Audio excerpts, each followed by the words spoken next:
All right. Good morning, Doug. Today, first of all, it's a holiday. It's a holiday that's not celebrated, unfortunately, broadly. But what is the holiday that's today? Well, it's one of the few holidays that I celebrate. It's Guy Fawkes Day. And I think most Americans, if they have any familiarity with it, it's because of that excellent movie, V for Vendetta, where a modern day Guy Fawkes blows up Parliament. And it's a little bit misunderstood because theoretically, it started being celebrated in England on November 5th because it was a plot by Catholics to reinstall papism in Britain. And they were going to blow up the parliament with the king and most of the Protestant royalty and so forth, but they failed. So when Guy Fawkes failed, then what they did was they hung him, then draw and quartered him, and then gutted him, or perhaps I'm getting the sequence, how they used to torture people with naughty things. But he came to a bad end. Anyway, I celebrate Guy Fawkes Day for the reasons that are indicated in V for Vendetta, as opposed to the traditional reasons. So happy Guy Fawkes Day to everybody. Yeah, but the funny thing is, we're talking about it yesterday, and it wasn't. It's not on the Google Calendar at all. So you have all these weird. I don't remember what yesterday's holiday was, but it was something I'd never heard of before. That was there, but Guy Fawkes Day Yes, was. that was yesterday was Diwali, and they put all kinds of religious holidays for relatively minor sects up there, like all the Jewish holidays, for instance. Nothing against the Jews or Judaism, but I don't celebrate Rosh Hashanah or Yom Kippur or any of these things, but it's on my calendar. And yesterday was Diwali, which is a Hindu holiday. Lots of Hindus out there. Fine, that's great. But it's irrelevant to me, and it clutters up my calendar where, anyway. But Google wants to make sure you know. It's part of the whole PC thing. And, yeah. How about Mormon holidays? Don't they have special holidays that they should? And what about the Catholics? They've got, Catholics have high holidays. We've got Ascension and the Feast of the Assumption. And why aren't they there? It's interesting. So why are they picking just some religious holidays over others? Well, they're underrepresented. They're trying to make it more equitable, Doug. And they can only make it more equitable by removing those and replacing them with other ones. Like that's the cause to celebrate these days. You're right, because I'm not a religious person, and I'm not a Christian, although I have a lot of respect for many tenets of what Jesus said, as opposed to St. Paul, but we won't get into that. But these people are really trying to move Christianity itself out of the mainstream because it's what most people believe. It's what a lot of people, directly or indirectly, center their moral compass around. So They're trying to wash it away and replace it with all kinds of things that are frankly irrelevant to them. It diminishes Christianity, which, actually is. A lot of its tenets are part of Western civilization, which they're also trying to wash away. Right, exactly. Yeah. Yeah, and one thing is you can try and cancel Christmas, or what's even better is to diffuse the value of Christmas by polluting the calendar with 1,000 other seemingly important holidays, things that Google will tell you when you go to in their search engine that day are really, really important. And it's a much longer game, but a really effective strategy, I think. Yeah, it is. The bad guys have been playing a very effective long game for a long time. That's right. A long game for a long time, you generally win. So anyway, another sign of, anyway, I celebrate Guy Fawkes Day. Not many people do, but just want to make people aware of that. So More ought to, though. That's for sure. Of course, but what is it? If we have time at the end, I'm interested in ways that one might effectively memorialize the holiday, or the way one might most best celebrate it. Obviously, explosives would be seemingly the most just way to celebrate that day, but I don't know if there are any others that you've used. yeah, that's a good point. Explosives are a great way to celebrate any holiday. And of course, Americans aren't allowed to use explosives anymore for 4th of July. Forget about cherry bombs and M80s, but you can't Sparklers. No, yeah, sparklers maybe, but forget about, tiny little firecrackers or, that's all illegal everywhere. Yeah, the fun is gone with all that stuff. That's for sure. Well, you got to go to Mexico. There's plenty of where fireworks are still very much part of the culture and a big deal. Yeah, here in Uruguay, I used to go to a New Year's Eve party that a lawyer I knew put on, and in his backyard in downtown Punta, he used to, launch, real spectacular 4th of July fireworks, type that, go up hundreds of yards and blow up. Yeah. He was just shooting them off in his backyard, and all his neighbors were doing the same. And it was, part of the deal. It's the way they do it down here. So, some countries are more free than the U.S. in a lot of respects. Sure. For sure. So we normally don't talk about specific investments on this, but we thought today we're going to talk about a specific stock that something that you've owned for quite a while, and something that I own some shares in, but we're not compensated for talking about it. But we some people we know are involved, and we feel like it's worth talking about it. Now, I should preface it by saying it's one of those things that you could make a lot of money on it. You could also lose everything on it. So it's it's a buyer beware kind of investment opportunity, I'd say. This is a typical small cap. Well, no, it's not technically speaking a small cap. It's not even a micro cap. In fact, it's a nano cap. It's one of those things which actually should be a pico cap or even a femto cap. It's smaller than a small cap. Let's put it that way. Yeah. But yeah, you're right. Let me explain this. There was a company called Pharmaceolo that I bought into as a private placement when it was still a private company. How many years ago? Somebody had it 5 years ago, 6 years ago, 5 or 6 even? At least. Yeah. And I had to hold on to it as a private company. I bought a lot of it, quite frankly, because it wasn't a dime a share. And I had to hold on to it for a couple of years as a private company. And it was enough money, 50 grand, that I said, God, I hate to see that just go off into never, never land, because a private company may never come public and it may just die. And that's the end of it. The money goes to money heaven.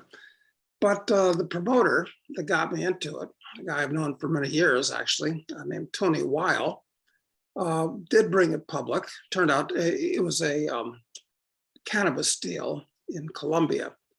And it came out and went as high as $6 or over, traded there for quite a while, actually, on big volume.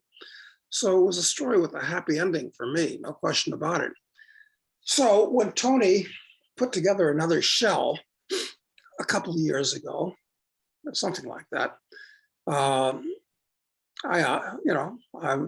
you got to back the winners, guys that have done Deliver well. That kind of result. So I bought once again a meaningful slug in this thing, and after several stages of evolution and changes of plan and whatnot, here's the deal. It's called Cryomass is the name of the company, and it trades in the pink sheets, the bulletin board, in the US. And so I bought in this private placement that probably, I think it was 20 cents with a warrant. And it's trading now for around 45 cents. a much bigger volume. So what am I going to do? Well, I'm not going to do anything right now.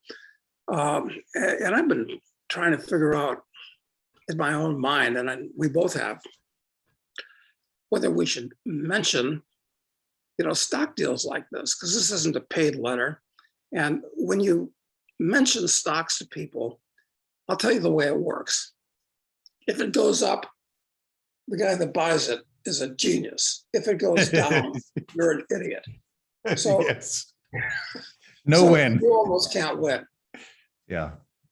So anyway, so we've puzzled with this idea, and what kind of made me decide that I think we ought to talk about it is our friend Jeff Berwick wrote a paper about cryomass,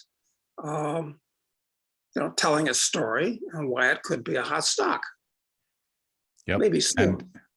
Sorry, go ahead. Oh, go ahead. That was all I had to say. I was just going to say, so what we have in the link to this below this video in the description, there's a link that you can go to where you can actually, see, you can get the report that Jeff's team put together on this stock, and where he just goes into the details of why he thinks it's going to be a winner. And there's a lot of reasons, I think, why that's true. And we could talk about a couple of additional ones here, but I think that I'd strongly encourage, if you're interested in buying the stock, of course you can just go buy it, but you'd be smarter to go and get the report first, just to get as much information about it as possible, so that you have a good understanding of what you're getting into, because this is the kind of thing where it can do really well, or again, it could be zero. That's kind of that's the stage of the business that this is right now, is one where it could really go either way. Yeah, no question about it. And well, I still have all the shares that I bought earlier. Am I going to hold on to them forever? Well, what I like to do, what I usually do, is use my own patented 9 Ps formula to look at a stock and see that I'm not forgetting anything. And it's relevant even with big NYSE stocks, but it's more relevant with tiny little stocks like this that people just take a flyer on. Mm-hmm. So cryomass.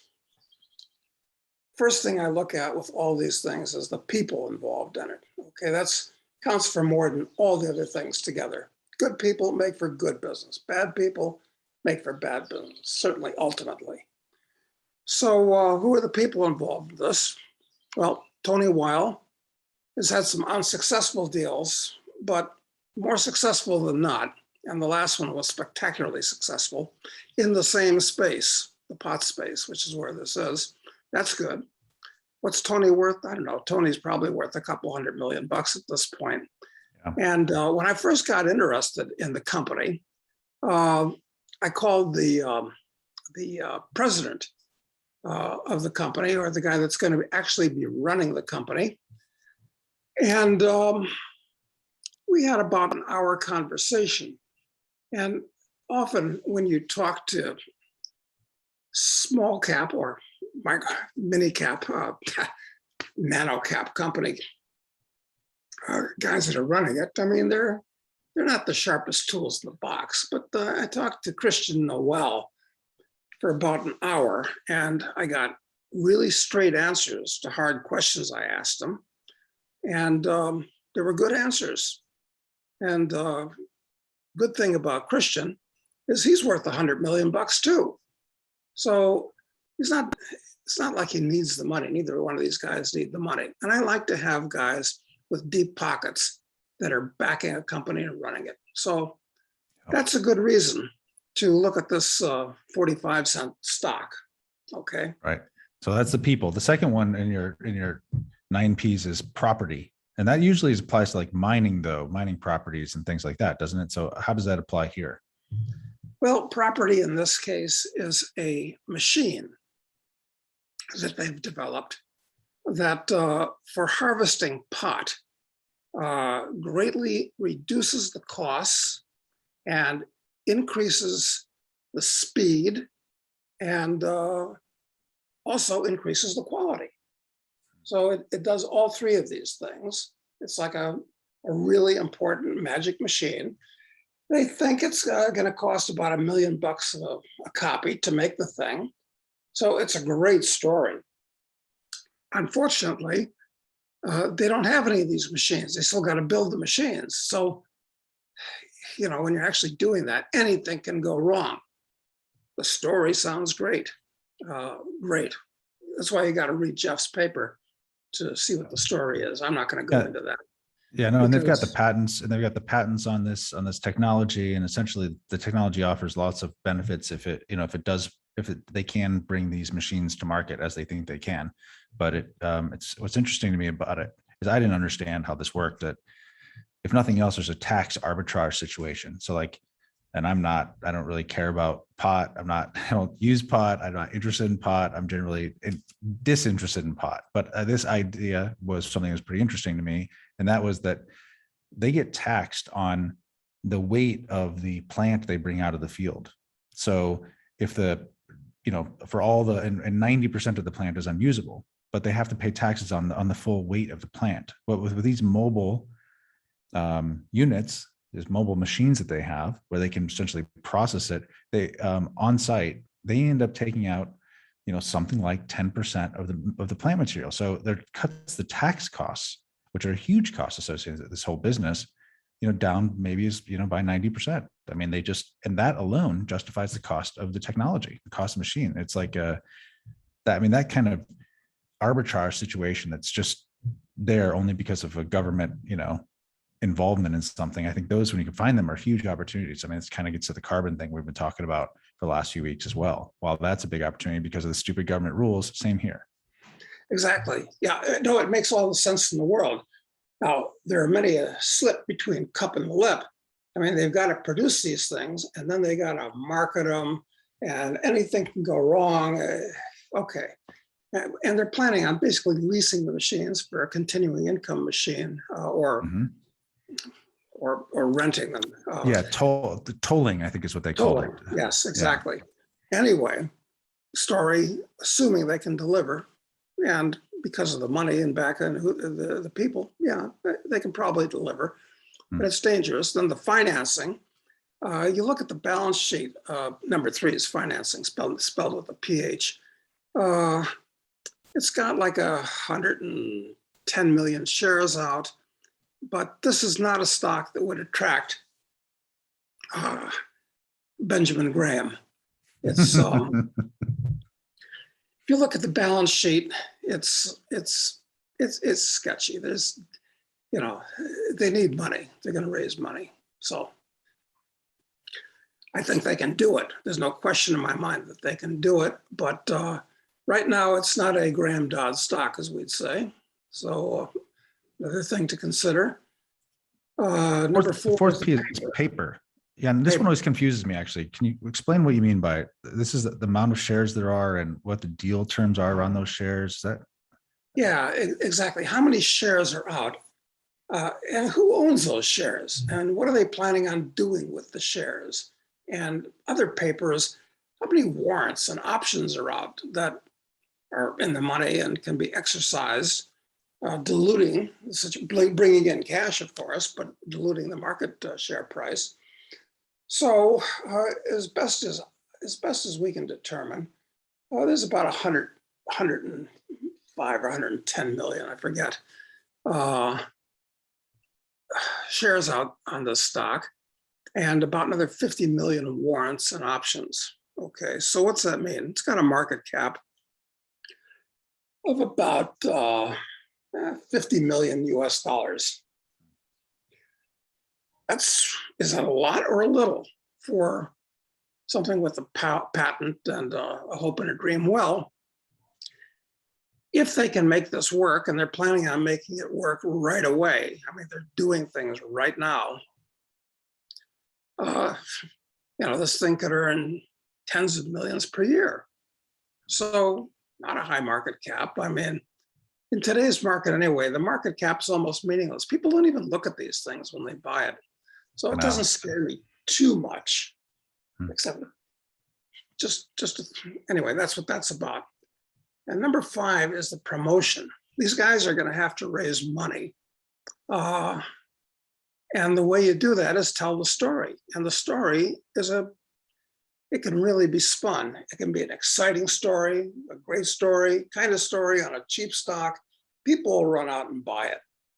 So if nothing else, I think the promotion could take the stock a lot higher. It's the fundamentals that make it or break it. But the short-term price action over the next 6 months or so is going to be determined in great part by their promotional abilities. It is, and I'm very optimistic that these guys know what they're doing. Christian Noel's the business guy, but Tony's a promotion guy. And after seeing that he was able to do an over 60-to-1 shot in a short period of time on Pharmaceolo, which is still incidentally a successful and growing company. Yeah, it's possible. So that's why I'm holding. Don't get me wrong. I mean, unless I really see that they are cranking out tens of millions of earnings, in which case I'll keep the stock. But, you know, I'm a seller at some point. I mean, all these things are what we call, at least until they make the big time, they're what we call trading sardines. They're burning matches. So what I'm trying to do, you know, mentioning this thing is give you that on the one hand and the other hand of this whole thing. So, right. Which is why you need to get all the information you can, including downloading the report that Jeff's group put together, because you want to make an informed decision on your own and not rely just on what we're telling you. Yeah, look for the report that Jeff put together that we've got listed. Okay. Number so let's six, a couple more. Politics of pot.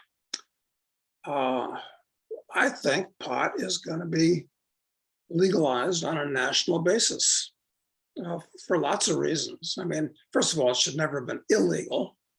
It's another thing that, you know, we could discuss at some point, the whole ridiculous war on drugs, or war on some drugs, I should say. But, you know, governments are going to legalize all this stuff because all these governments are bankrupt and they want the money as opposed to underground groups, which are capturing the money at this point. So, you know, the wind is in the sails of the pot market. I'm not worried about the politics here at all. Yeah, well, especially it was clearly defined by any state where it was legal to be an essential business during the COVID lockdowns. So clearly, you know, ranks higher than most people, you know, any business I have. That is funny. Yeah, that really is funny. Number 7 on my list is push. What's the catalyst? What's going to make it happen now? Well, the catalyst, in my opinion, is that, you know, these guys have it. They're going to build it. It's going to be in the fields within 6 months, they say. And, you know, everything is aligned. So I think there's going to be a push. So I think it's going to happen now if it ever happens. You know, what are the other 7? I can't even remember all my P's, price, which is odd because they're a mnemonic device. But once you get beyond 2, 3 many, you have trouble remembering. Can't remember. It's mnemonic. Yeah, price is the last one I recall, which is, but I don't remember what the 9th one was. Price, the price of everything involved, and it's a cheap stock. In today's crazy market, people love cheap stocks. So when the word starts to get out, I think it can. I think this guy can run, and I'll be selling some as it gets higher. I think it will, but I've given everybody that's listening a lot of reasons why the whole thing could blow up and turn into a smoking hole in the ground too. Anything can happen. I mean, that's maybe Christian and Tony will, you know, have an airplane accident, or maybe Christian will have a heart attack. All kinds of stuff can go wrong with these little companies. They don't have management depth or whatever. Anyway, there it is. Let's see if it works out. Yeah. All right. So there's a link to this in the description, a link to the report. Go get it. And I'd love to hear you guys' feedback, whether or not you found this useful, us going through a particular stock that we happen to own and kind of breaking it down with Doug's patented 8 Ps, because we couldn't remember the 9th. but I'll find it. I'm gonna look it up. I'll find it somewhere. So let's get into some questions that we've got from our viewers. If you'd like to ask us questions, the best way is join our Telegram group. The link for that is also in the description. I solicit questions there. That's the best way to get them to us. Let's see. First question. Hi Doug. I'm on a wage income, so his income is limited, and he's concerned about everything that's happening in the world right now. He says, he's worried about food problems in the future and stuff like that. So he's trialing some hydroponic system for creating his own food. And, he's also kind of a rookie gardener, he says. Anyway, his question is with the state of the world today, would he be wiser to invest more in precious metals right now, as a hedge against inflation and disaster insurance, that kind of thing, or to put more money into his hydroponics efforts, his efforts to produce more food? Like at this, both of those are disaster insurance of one form or another. But what do you think about that choice today? Interesting that you've got to do both. I think you really should do both. And I'm reading a book. Well, let me preface that. I just finished reading a book called, is it Precision or Perfection? By a guy named Simon Winchester. And it's a fantastic book. I read a review on it someplace and ordered it from Amazon and just got around to reading it. And what it does is, getting up to answering this question, it traces the history of precision in instruments and how that led to the Industrial Revolution, and how everything that we have today is based upon things being measured and ground and smooth down to the millionths of an inch, okay? That's what modern civilization is based on, ultra precision. Now, there's another book that I'm reading, just started, that's written by another science writer. It's very good. That says, what would happen if civilization just collapsed for some reason? And he gives, so far I'm through the first 20 pages. That's a really good book. I'm not even going to mention it until I finish it, because I'm not sure if I'm going to like it altogether or not. But it says, what are you going to do if civilization collapses? I mean, whether there's a real virus, not the one we're dealing with now, but something that really does kill almost everybody, like in the movies, or a small, not a gigantic, but a medium-sized asteroid hits and destroys civilization, and precision can't be made so that you can forget about cell phones and refrigerators and electricity and all that. Okay. And I'll be through with that book by this time next week, and we can talk about it too. Okay. But the thing is that everything could come to an end very quickly if the wrong things happen.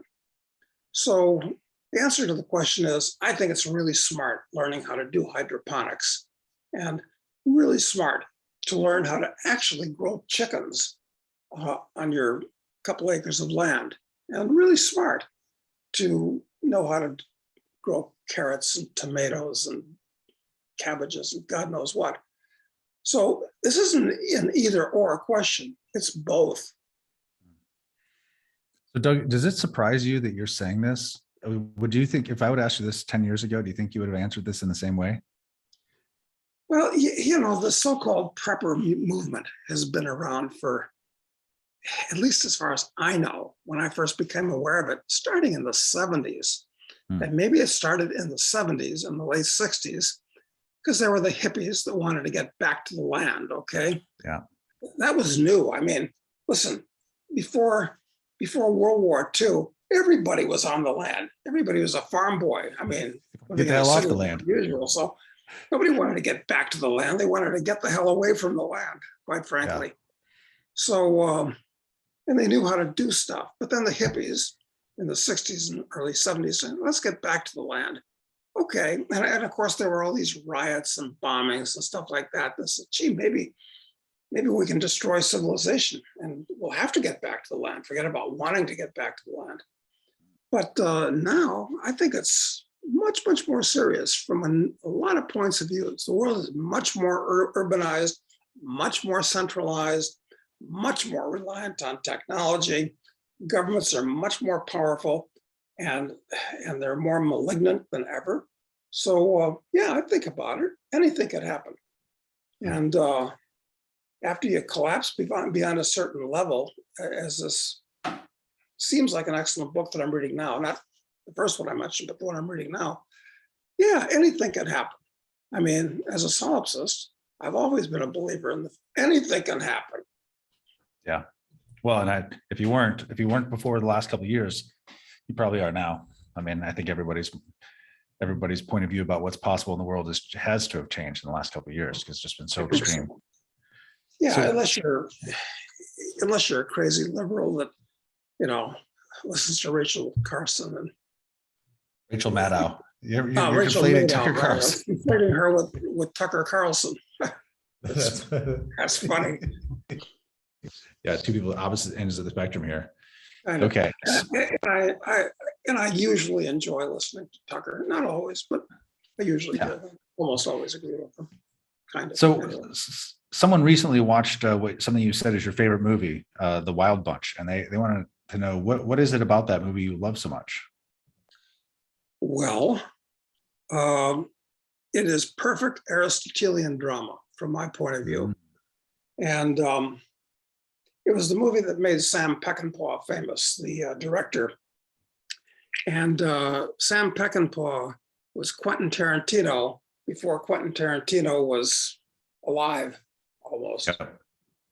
And I'll tell you why I like it. It's a Western. And Westerns, by their very nature, deal in the basic factors of reality: earth, sun, man, woman, birth, death, courage, cowardice. I mean, those things are the essence of Western movies. So it's the right genre.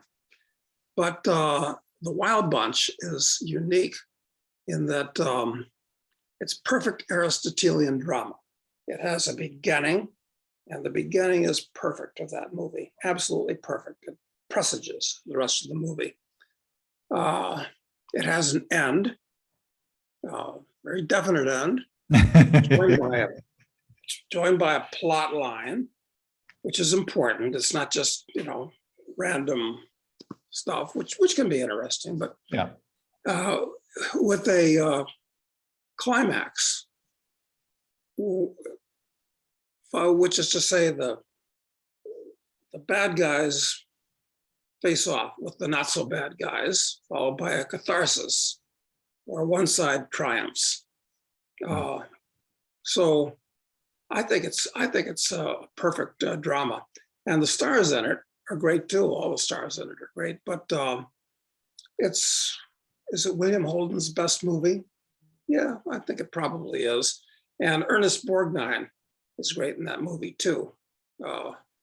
So to me, it gets a bunch of thumbs up and stars and all that kind of stuff on every level. I can name other movies that I really like, but if forced to, that's the movie. Okay, good. I know a bunch of our viewers have been going through a list. We actually have a Telegram group, which is the Doug Casey Arts Film and Literature Group or something like that. So books that get mentioned, they talk about and read them, and films they watch them. So it's pretty interesting. This little group that's popped up, and they have there's lots of interesting things actually they talk about in there. But so I know a lot of people are interested. Yeah. So someone asked here, they go through explaining their position a little bit, but fundamentally they're asking if you've ever dealt with mental fog so great that it held you back, or even depression, and if so, what were your cures? Yeah, I think I did, and I think most people, they say, go through something called midlife crisis, where at some stage in your life, typically your 40s, I think is when it usually hits. Different for different people, but usually in your 40s. And what happens is you realize, God, half my life is gone. And there are certain indications that your body is not doing quite as well as it did during your 20s. And that's kind of scary. Little indications, nothing, maybe an occasional yellow light flashes and then it goes away. It's not like when you get much older where yellow lights are always flashing and there's red lights. It's a Christmas tree. It's a Christmas tree. Yeah, that's right. So that happens. And also when you're in your 40s, you probably had a bunch of relationships and you're probably married at that point. But, the initial bloom has probably come off that marriage rose where, you're wondering, what am I doing here? And what should I do for the rest of my life? Yeah. So this happens and it can be depressing, all these things added up together. Yeah, what do you do about it? Well, what do you do about it? I mean, a lot of people, they, get into alcohol, they get into drugs. I never did any of that. What do you do about it? Well, listen, one thing that helped me was being able to travel a lot, move around a lot, see a lot of new people, have a lot of new experiences. But being in one place, rooted like a plant, when you're having a midlife crisis, which is, I think, when most people get depressed. There's other things that can make you depressed on the short run. Hey, your dog dies, that makes you depressed. I mean, nobody likes that. Or something happens in the stock market and you lose most of your money. That can happen. That will make you depressed. Yep. So all kinds of stuff can happen like that. But I've always found moving around is the best thing to do. Meeting new people, seeing new places, finding new ventures. I don't know. One thing I don't think is generally a good idea is seeing a psychiatrist or a psychologist. Yes, there are some good guys that are doing that. But my thought is that if you're suffering from depression, chances of finding somebody that can really help you, that's a trained professional, I'd say they're slim, because most people go into that occupation because they've got problems themselves and they're looking to find a solution, and they're manifesting you to pay them to talk about your problems so they can help figure out their own problems. Exactly. Yep. And the answers that they give you are just the things that come out of their own warped psyches. And most of these guys these days think the answer's in pills. There's over 100 prescription pills that will just fuck you up. They will cloud your mind. Talk about clouding your mind. Yep. So like almost everything else, you got to do it or, get some help from your friends. Forget about trained professionals. Yeah, that's good. That's great advice. Okay. All right, next question. With inflation gearing up and the markets at all-time highs, is this time to protect wealth instead of chasing returns? Well, in light of the fact that we just discussed what to all appearances is a crappy little penny stock. Certainly speculative. But on the other hand, during times like this, preserving wealth almost forces you to speculate, to stay ahead of the onrushing tidal wave, to stay ahead of. So it becomes a paradox. What you really want to do is just keep what you have, but keeping what you have, you almost have to learn to speculate. So, I mean, listen, I wish that we could retro rock to the 1950s when, the US was number one and there were other problems, but from an economic point of view, a time when all you had to do was well, that was before Berkshire Hathaway, but you just bought Berkshire Hathaway and went about your life and put every Yeah. spare penny in it. That's all you needed to know. You could forget about everything else. But Mhm. I don't know. The world is different now. We're on the cusp of the Greater Depression, and it may be worse than just a Greater Depression. So it's a problem. You have to learn to Okay. speculate. Also, as we were talking about earlier, learn to do stuff yourself, garden and hydroponic and buy a bunch of gold and silver coins. Okay. What do Next you question think? says, Are I mean, I think you have to be, you have to speculate and take risks. I definitely think that's true. But I think you cannot do it in a leveraged way. I think that's the most important thing Yeah. that I've learned from the biggest investing mistakes I made all came from being over leveraged. And you can tell if you're over leveraged when there's price action that doesn't go in your favor.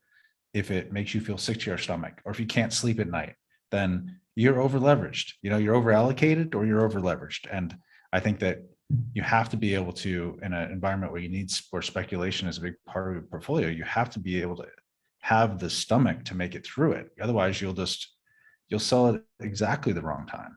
So, but the only way you can do that is if you control your position sizes and you never get leveraged in it. Yeah, and don't own too many lopsided, highly leveraged companies, even if you haven't Right. borrowed money to do it Exactly. directly. So yeah, you're absolutely right. Okay. Doug, given COVID and climate hysteria, which they say is the elite's commitment to destroying Canada, Alberta in particular, what do you think is the best strategy to survive in Calgary, Alberta, without having to move out to a different location? Or is moving out to a different place the only viable option for a family of five? Yeah, I first visited Calgary, Alberta let me think, I remember, 1974. Yes. And I love that city. It was, it was a beautiful, medium-sized city in the middle of the plains with the mountains out there, and Banff not so far away. Great place. I just loved Calgary. In fact, I was only there a few years ago, and I still like Calgary, even though it's grown a lot and the suburbs have expanded into the prairies. And Calgary, I always thought, was the freest province in Canada. The lowest tax, the least regulations, and, because there's a lot of oil guys there and a lot of farm guys there. So they have those kind of values. But now Calgary has changed. I mean, you know, did they put in a VAT recently? Maybe, I don't know. I think they did, which, sales tax, and the province is being washed away. So from a personal freedom point of view, it may still be the best place in Canada, but it ain't what it used to be, not so long ago. So what do you do? Well, we get back to the question we've been asking ourselves a lot here. Where do you go? And that's a whole different question. That is a I think different it's question. probably still the best place in Canada, though. Maybe. I mean, you can go up to the Yukon, which I kind of like, actually, but the weather sucks most of the time. And I like the maritime provinces too. Everybody makes Newfie jokes, and maybe everybody says Newfoundlanders are stupid, because maybe they are, because Newfoundland used to be separate from Canada up until the end of World War II as a separate country or colony.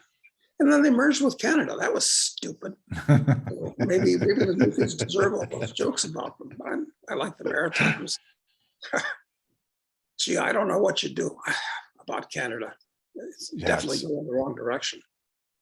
It's tough. And I think that, because the things that are happening there are happening for the most part everywhere else too. So, by going somewhere else, are you improving your situation? Maybe, but maybe not. And I think a lot of it depends upon what your particular setup is there. Like, what sort of community do you have there? Do you have neighbors who you're worried about turning you in for, going outside without your mask on, or do you have neighbors that you can rely on who, to in a pinch? I mean, so that kind of thing alone could make the difference whether or not you stay or go, I think, honestly.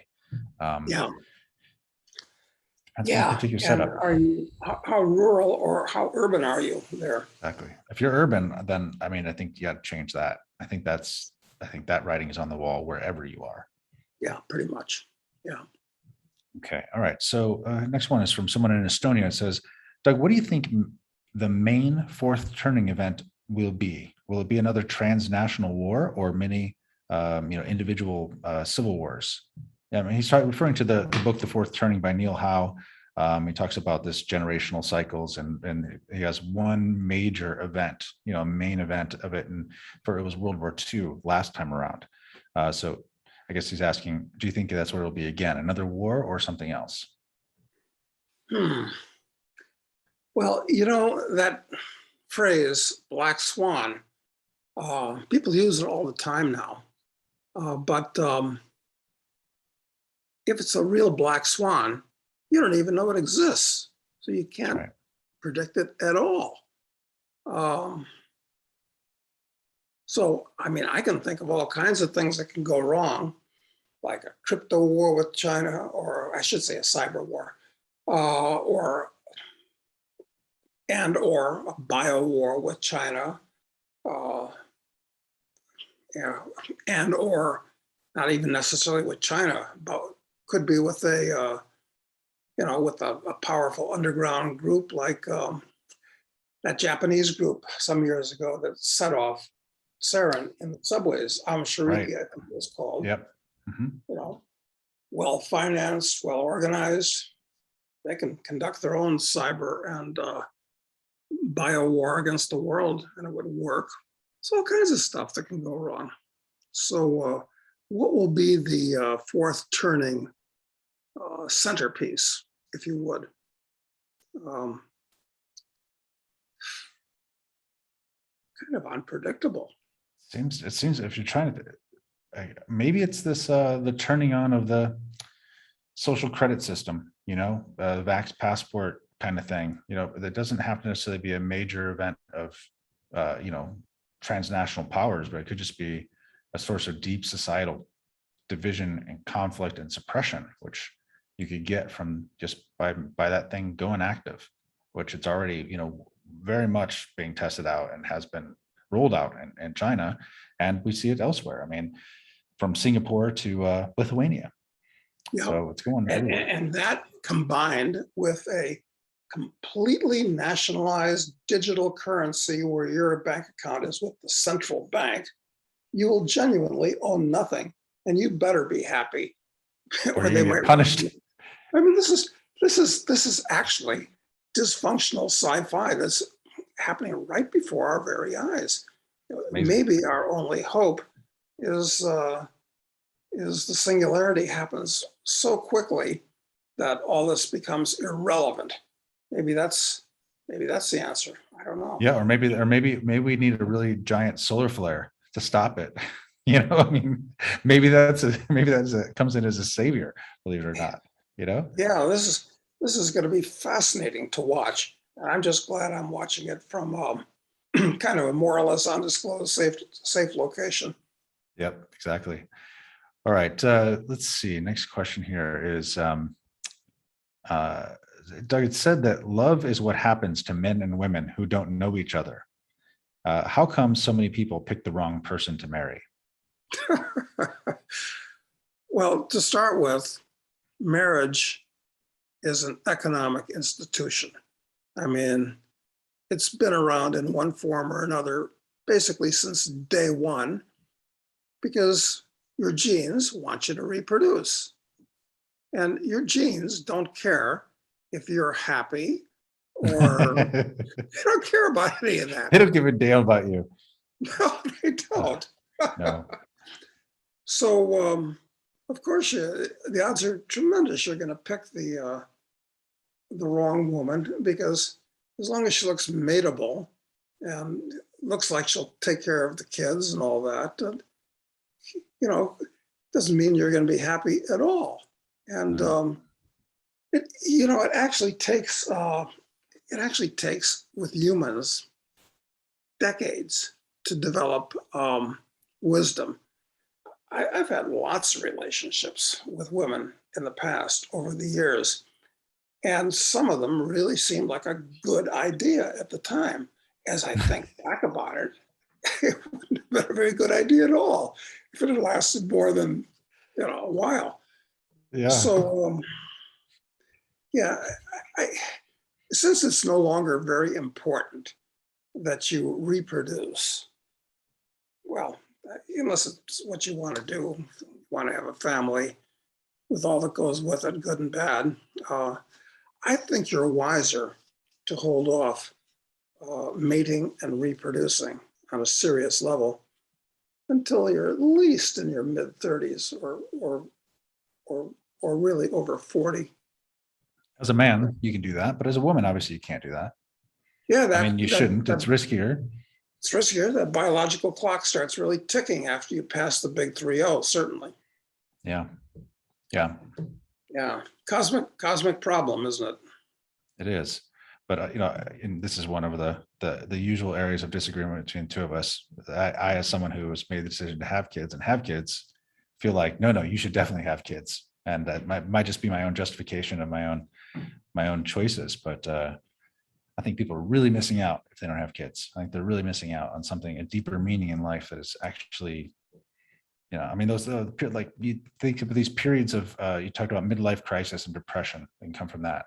Well, a lot of that I think comes from not having any, this point where you've achieved enough in your life and you go, what was I even doing all this shit for? I have all this stuff, I have this career success or whatever, but all of a sudden it's meaningless to you. Maybe because something bad happened or maybe not, but just you realize it's that game you were playing for 30 years is irrelevant.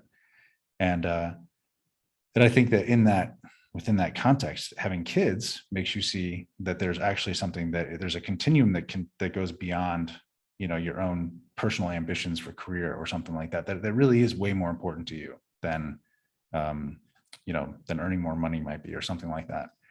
So I think it helps alleviate that problem. Well, listen, you've lucked out with your kids as far as I'm concerned. As far That's as true. I can tell, you have. Yeah. But not everybody does.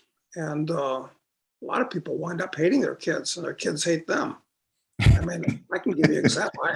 No, I know some. I've seen it go the other way too. And I can't say I really like my parents, at least my dad. So I understand that I understand how that can go for sure. And I did look out so Yeah, you far, did. So, but it's I a mean, giant, it can still go bad, Doug.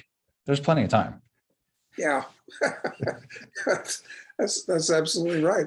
So it all gets back to the meaning of life. And other than watching the Monty Python movie by that name, what you got to do is you got to artificially create a meaning of life, That's because true.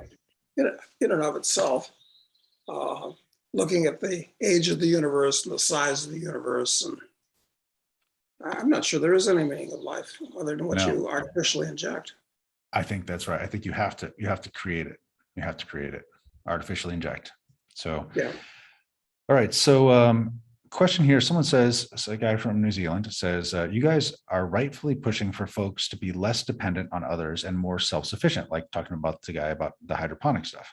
But how do you square that with the massive increase in the standard of living through specialization of labor, which is attributed to the free market? Like, I mean, doing more on your own, being more self-reliant, having, growing some of your own food, for instance, obviously it's certainly disadvantageous from a big free market perspective, isn't it? Yeah, absolutely.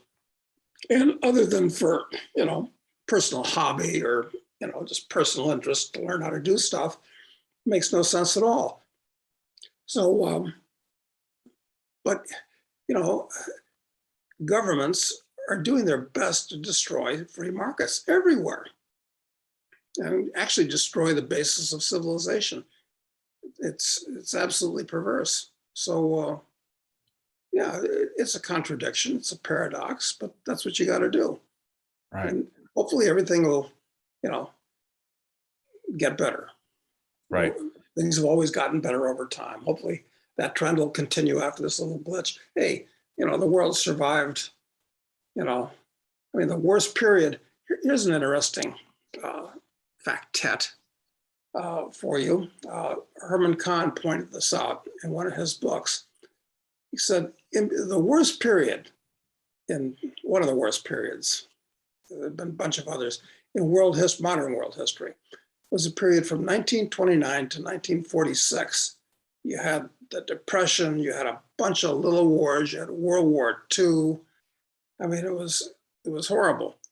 And still, the statistics show that the average world GNP increased by like 1.9% per year during the worst couple of decades in modern history. That was pretty bad. So you gotta look at that.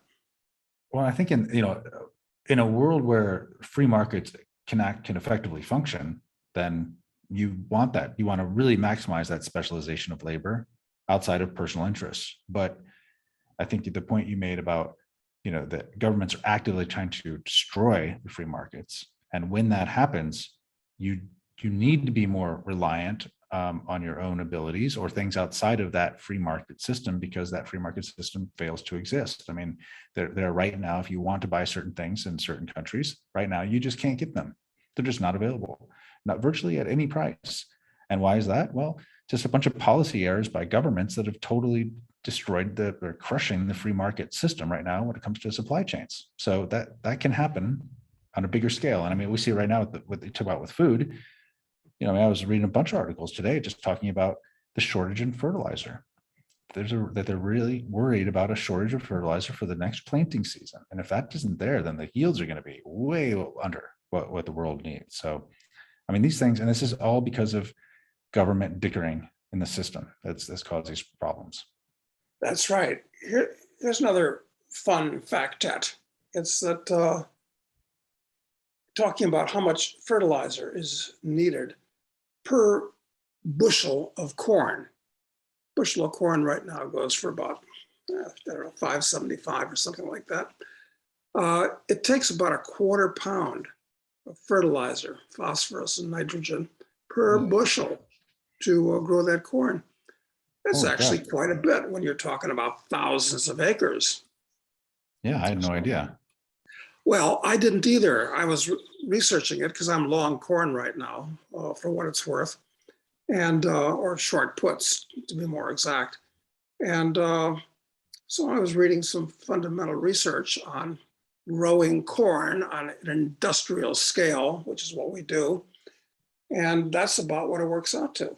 You got to have about a quarter pound of fertilizer per bushel. And today, a good farmer will, who's got good circumstances, etc., will grow about 220 bushels of corn per acre. So that's a lot of fertilizer. An acre isn't that large.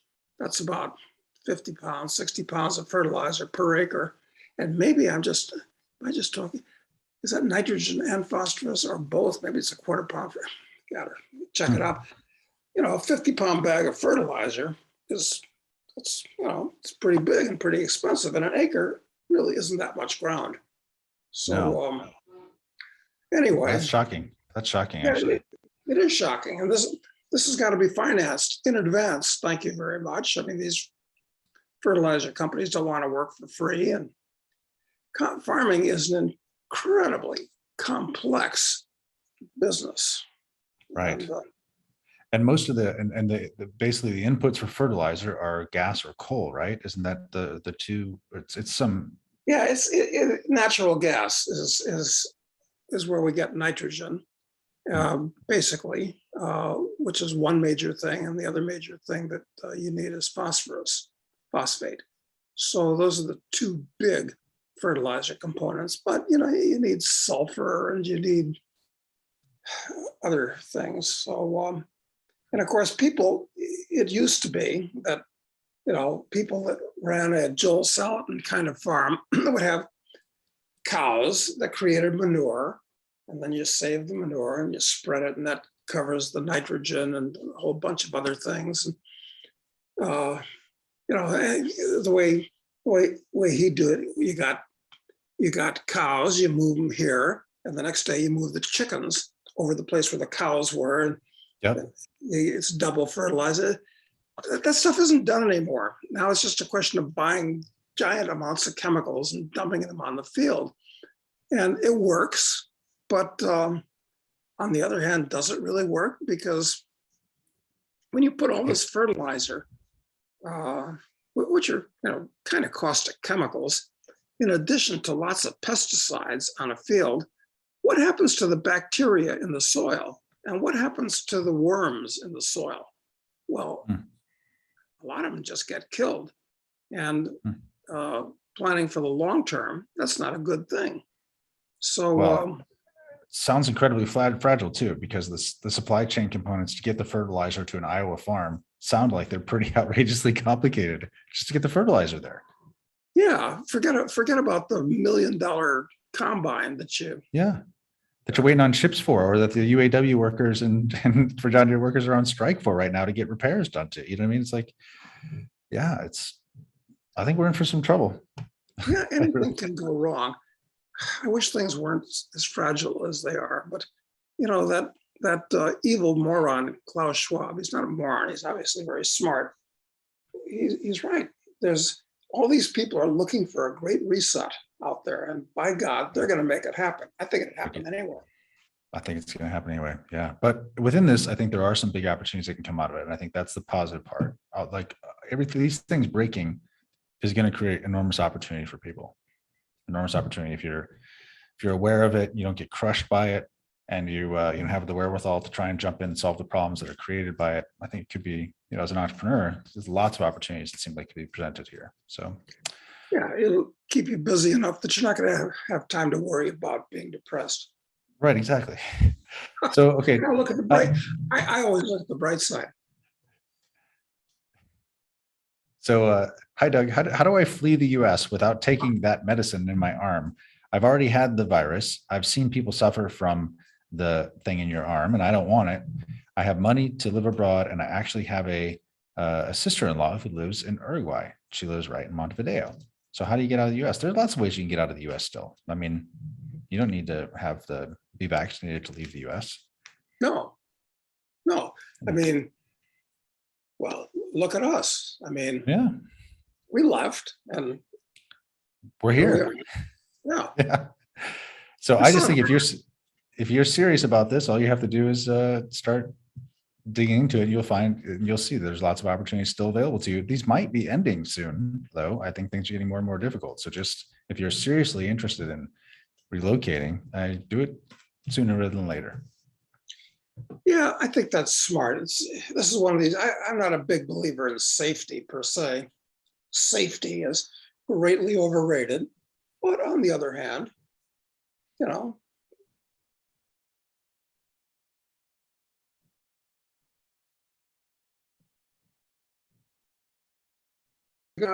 your prospects are limited.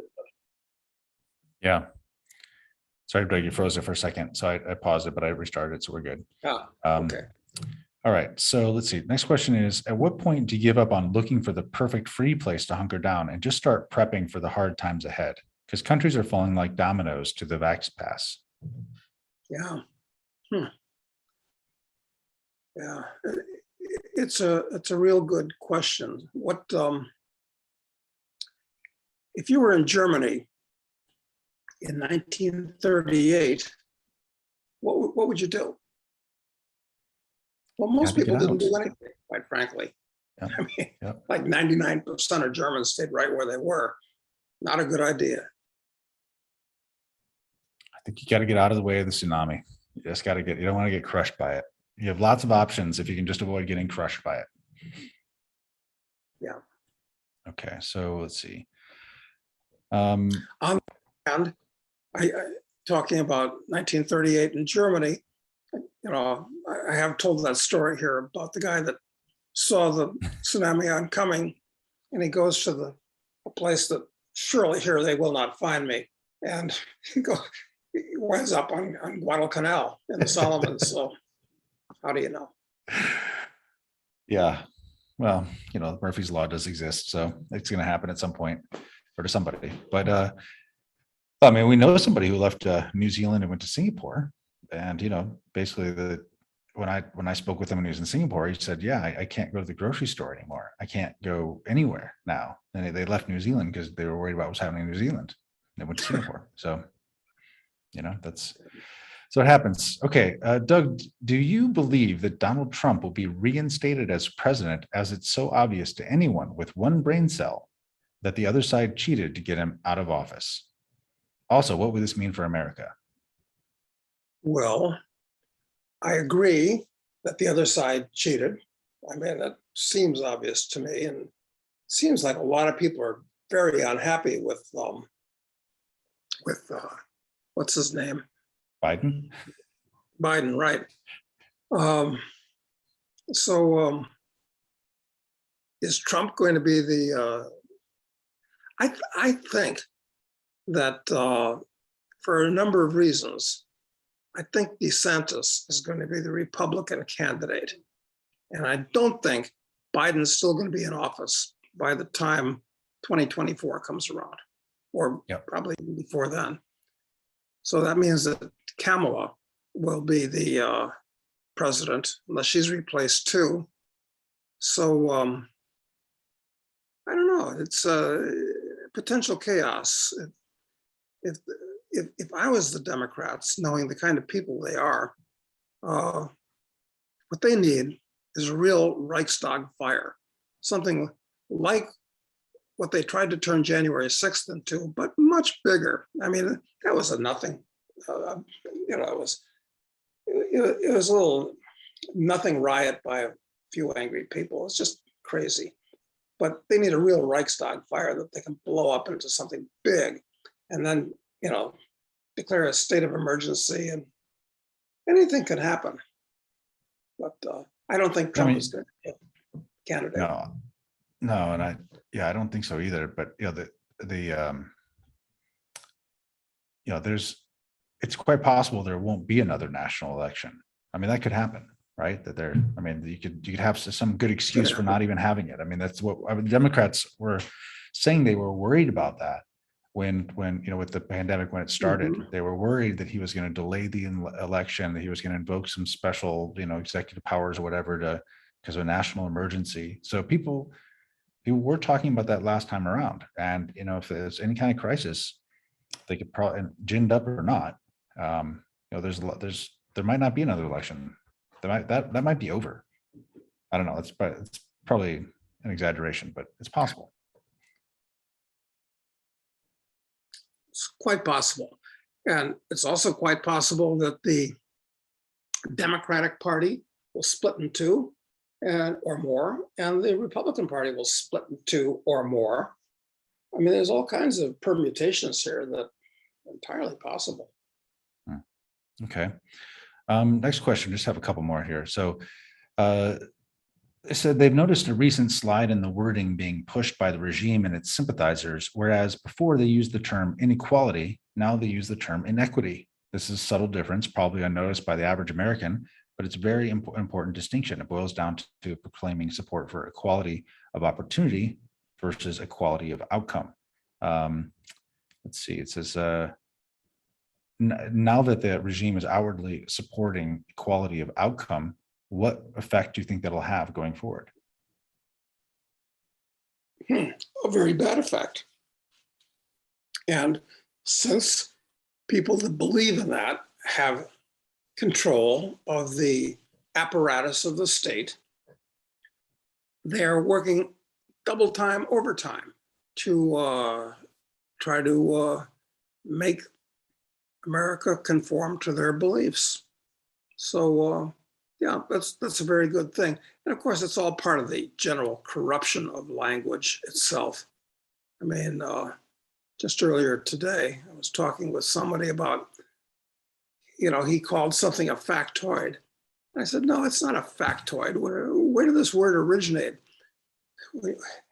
When something ends with the syllable oid, it means like, but not. Like asteroid, looks like a star, but it's not. Or android, looks like a man, but it's not. Factoid. looks like a fact, but it's not. Well, where did this come from? What's meant is factet. And you know where that started? It started with CNN, which is, Really? cute to call a little fact a factoid.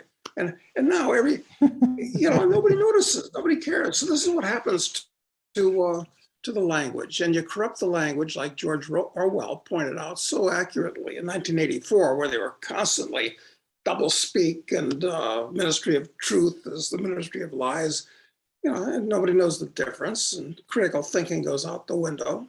So absolutely good comment on the part of whoever wrote that in. All right, great. Doug, at what point does the average Joe pull out the pitchforks and say enough is enough? Is it gas being $7 a gallon or bread being $6 a loaf? Where's that breaking point? I don't know. During the Arab Spring of about 10 years ago, it was when wheat in particular got to the levels where it is today. Of course, the dollar's worth less now than it was then, so wheat will have to go higher for the Arabs to get wild and crazy again. I think it's pretty close, and it's coming. But on the other hand, listen, I like good times, even if they're artificial good times, more than real bad times. So I hope all this hangs together with chewing gum and baling wire for, some time. And technology keeps advancing, which is another double-edged sword. But Yep. Yeah, but I wonder if Americans even have that in them anymore, because there's been, other than the ideological protests in the U.S. around Black Lives Matter and stuff like that, like there aren't any. There's not any.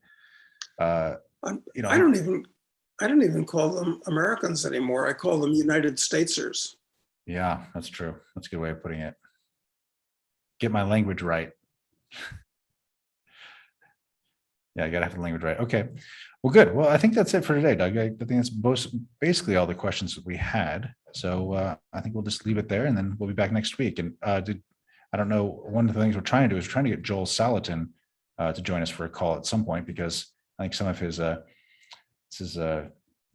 some of what he's all about is something of particular interest to me, at least at this point. And I know it probably is to lots of our viewers. So hopefully we can get him on the show in the next couple of weeks. And basically our plan is to have do a guest a week and a Q&A episode every week. So that's kind of what our game plan is, at least going through the summer down here in the Southern Hemisphere. So yeah, we'll leave it there. Okay. Thank you, Doug. Appreciate it. Thanks, Matt.